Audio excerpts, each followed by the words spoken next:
tomorrow at 12:30.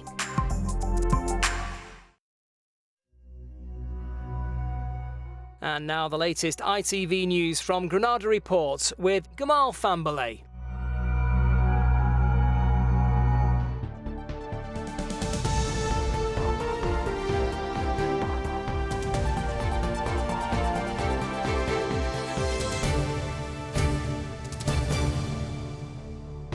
I also hope that this inquiry will make a difference and that things that went wrong on the 22nd of May will never be repeated.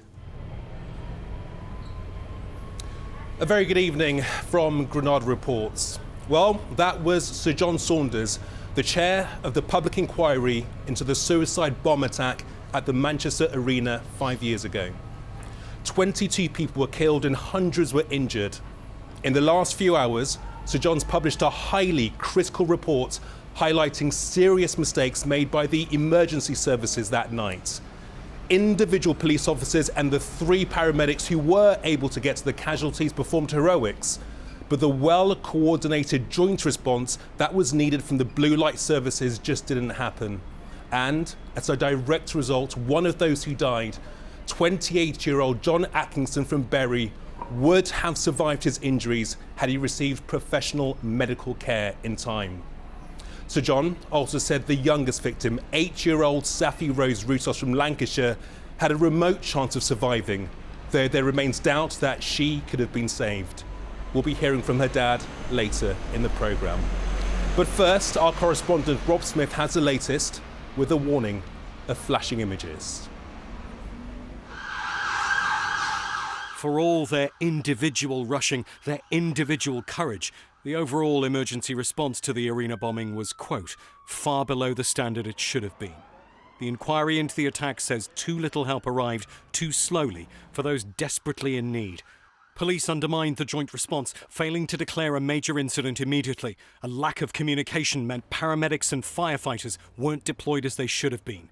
Protocols to join up blue light services during a terror attack created after previous atrocities failed on the night.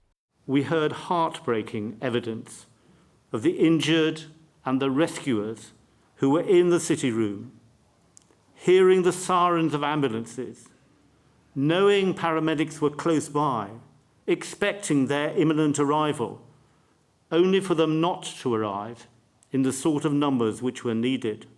Needed by the likes of care worker John Atkinson from Bury, one of the 22 who died. The inquiry says he likely would have survived were it not for inadequacies, which meant he didn't get the treatment he should have. John suffered serious leg injuries and massive blood loss. His family say he was failed at every stage.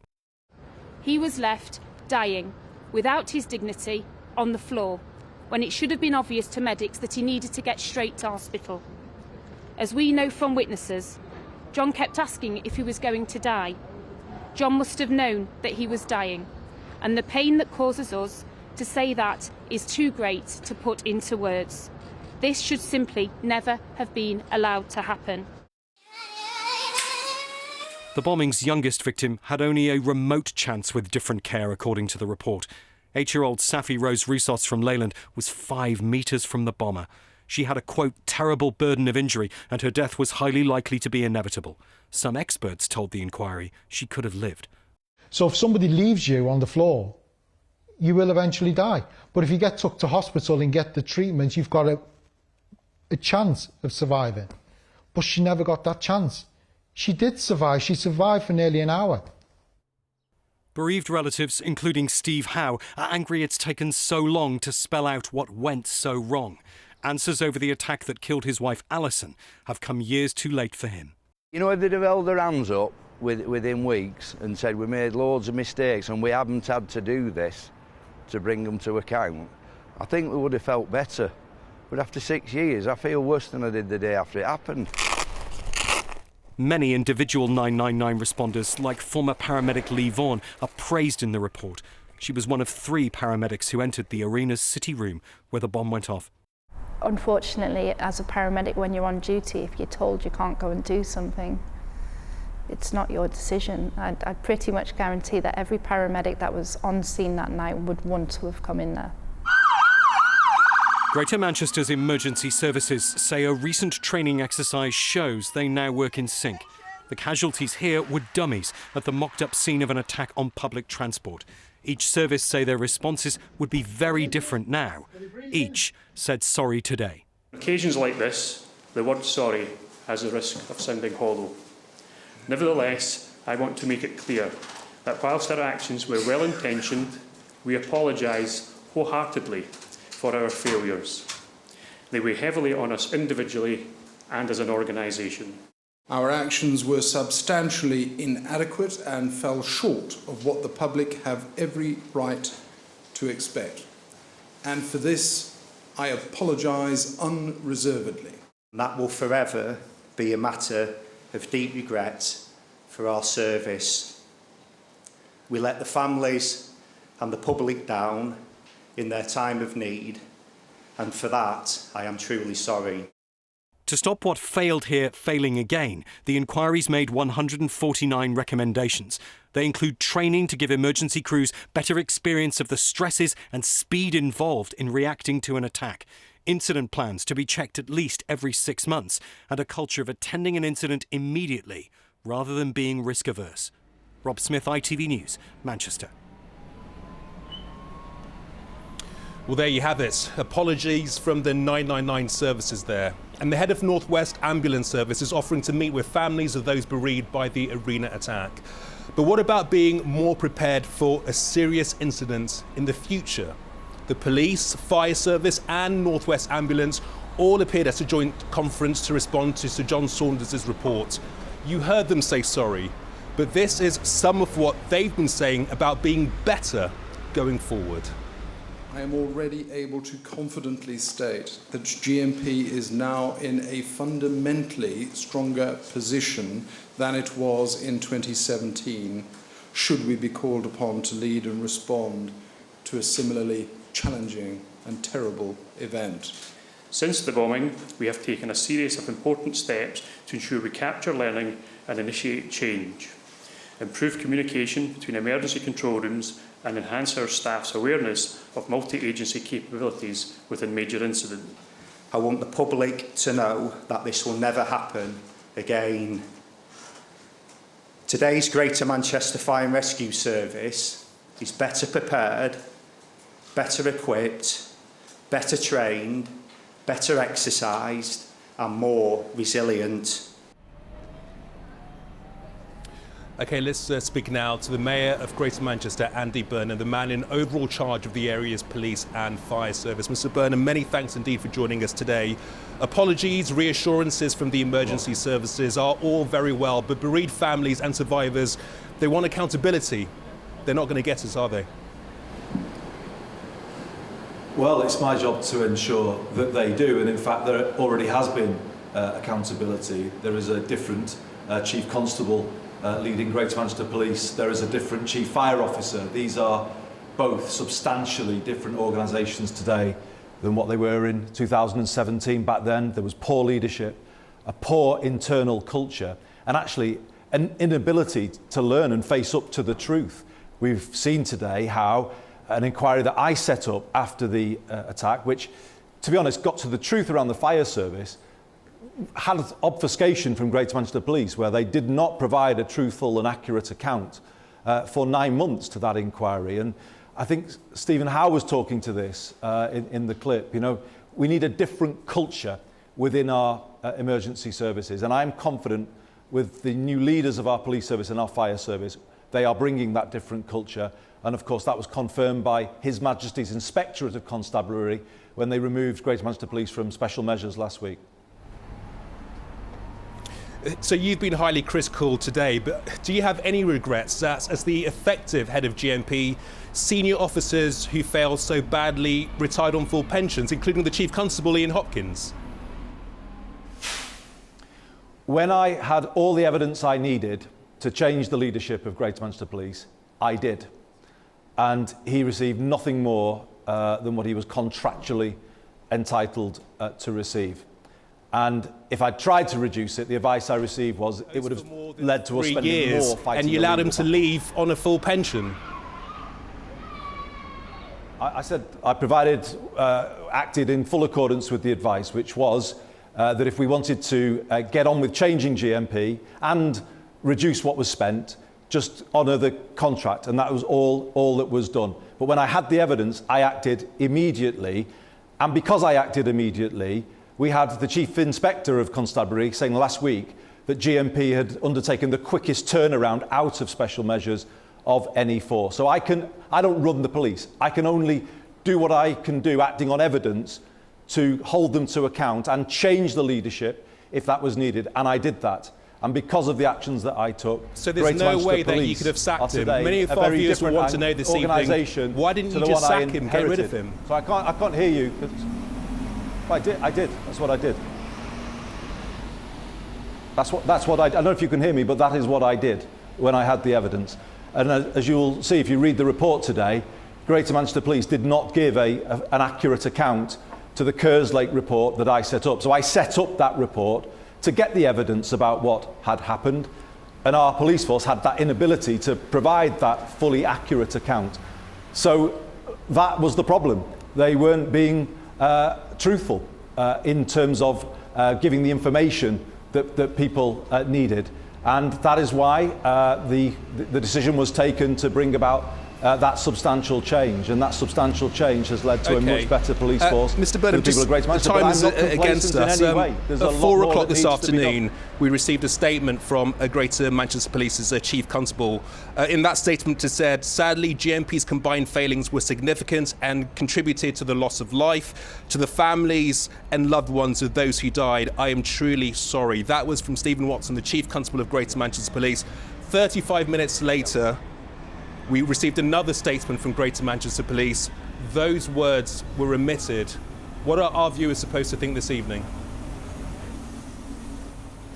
Well, I don't know why they were. You heard it directly from the Greater Manchester Police Chief Constable. He said what he said, and there can't be any doubt about what he said. I have confidence in him to provide the right response to this report. There is no complacency at all from any of us, not from him, not from me. We heard what Safi's father said in your clip. We heard what John's family said. I know many of the families. I know them personally. I hope they know me. There'll be no platitudes from me about lessons learned. What I have said today is that major changes have already been made to the leadership of our police service and our fire service, and more changes are coming, such as a major overhaul of 999 handling in Greater Manchester. Okay. Andy Burnham, many thanks indeed for your time this evening. Thank you. Well, in those terrible moments after the arena bombing, survivors and bystanders all had a number of questions. They were left to treat serious injuries as they waited an unacceptable length of time for help to arrive. Let's bring in our correspondent, Amy Welch. Amy, you've been following this from the very start. You've spoken to survivors, you've spoken to eyewitnesses who were left to tend to the injuries of people who were there suffering.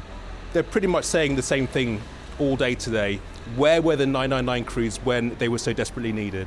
That's right, Gamal. It was a scene of complete chaos and confusion, a war zone with casualties waiting in vain, desperate for someone to help, and that help just never came. You can see from the size of this report, it's 900 plus pages, it's 149 recommendations.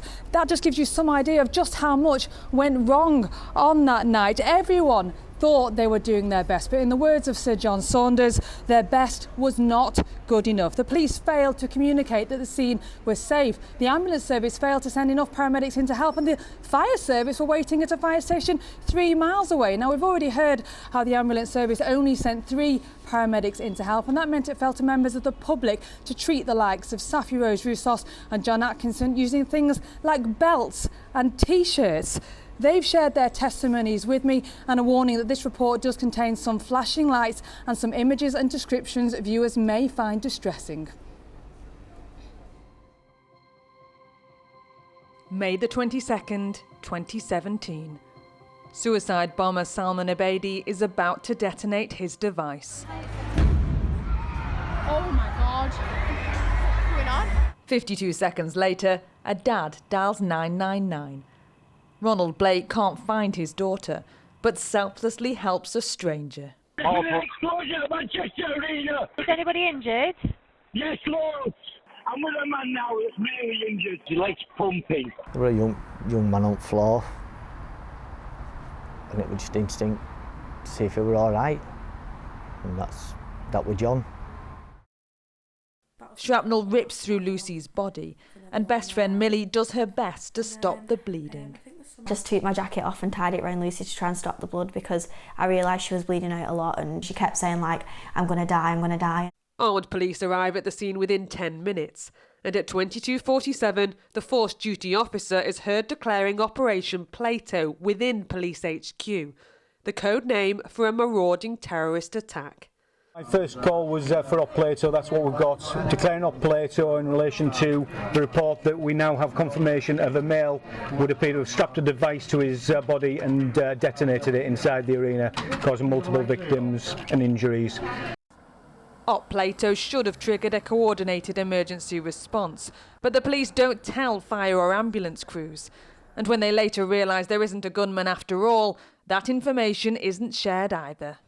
If the basics aren't in place, your communication's not in place, your relationships aren't in place, your planning's not in place, it's going to not go as well as it could.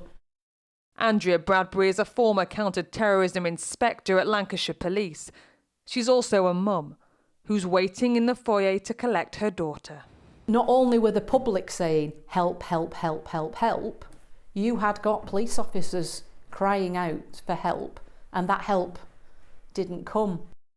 Our inspector is saying, can we have all available ambulances, please?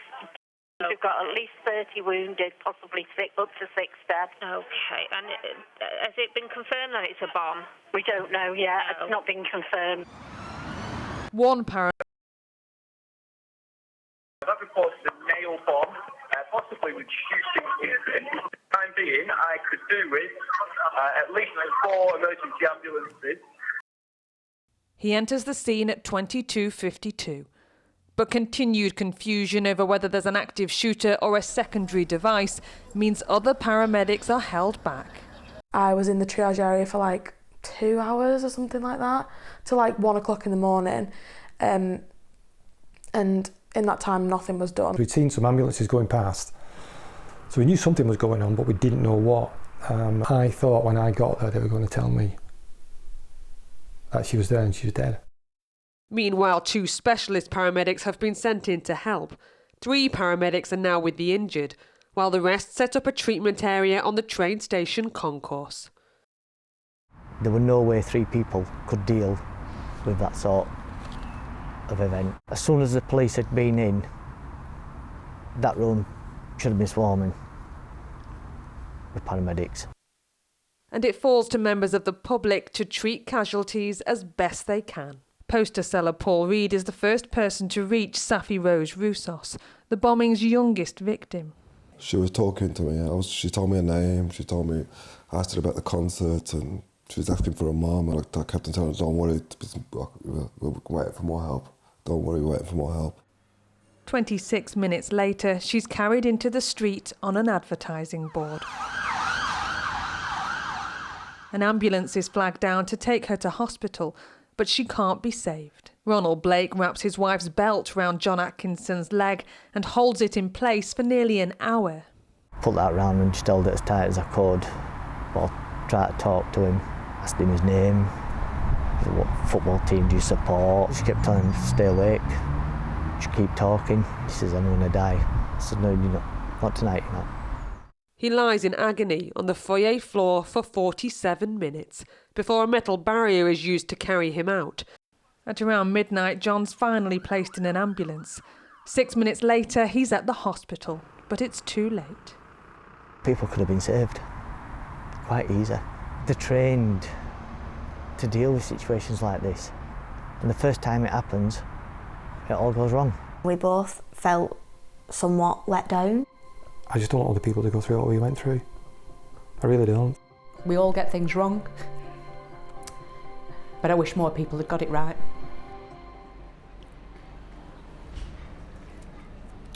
Well, as we've just heard in Amy's report, the youngest victim, Safi Rose Roussos from Lancashire, was just 8 years old.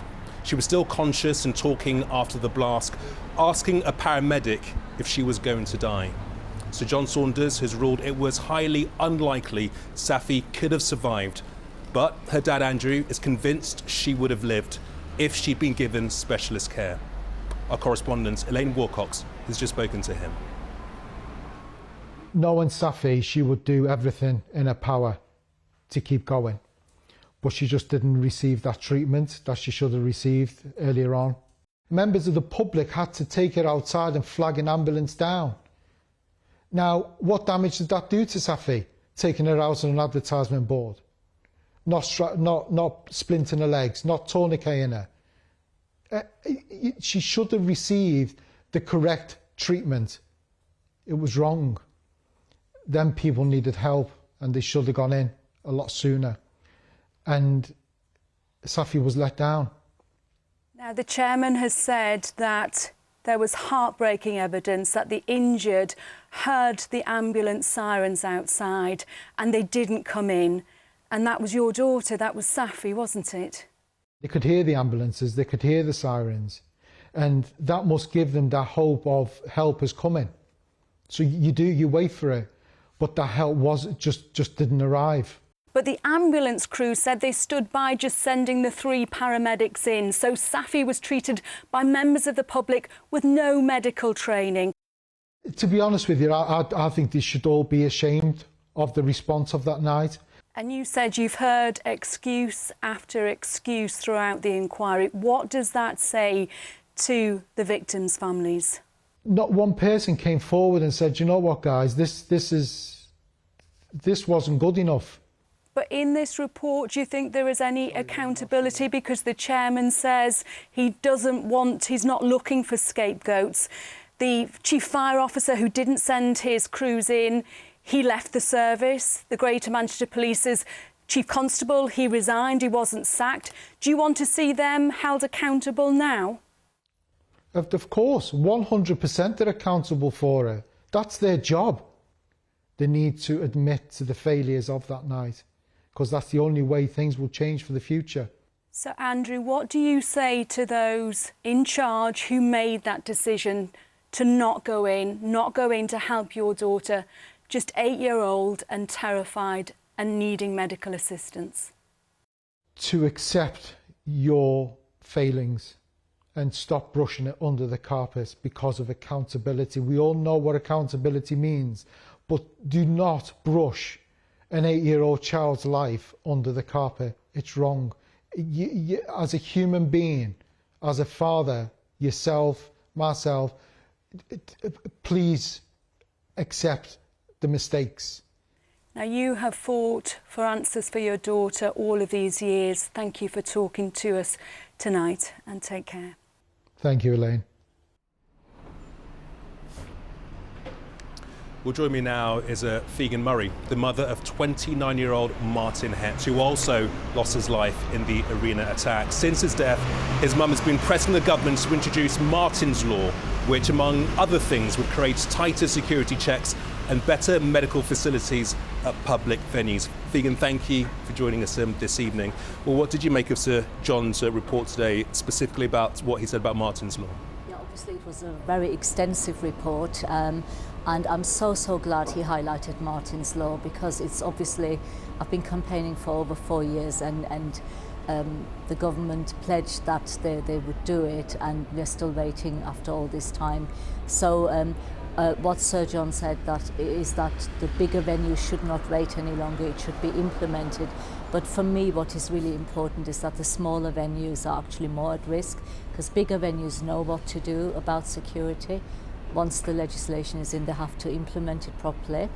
But it's the smaller venues that need to be informed and need to be educated about Martin's Law. Give us a sense of what difference Martin's Law will make if that legislation is brought forward and passed through, to one of our region cities in that horrific event that we do see another terrorist attack again.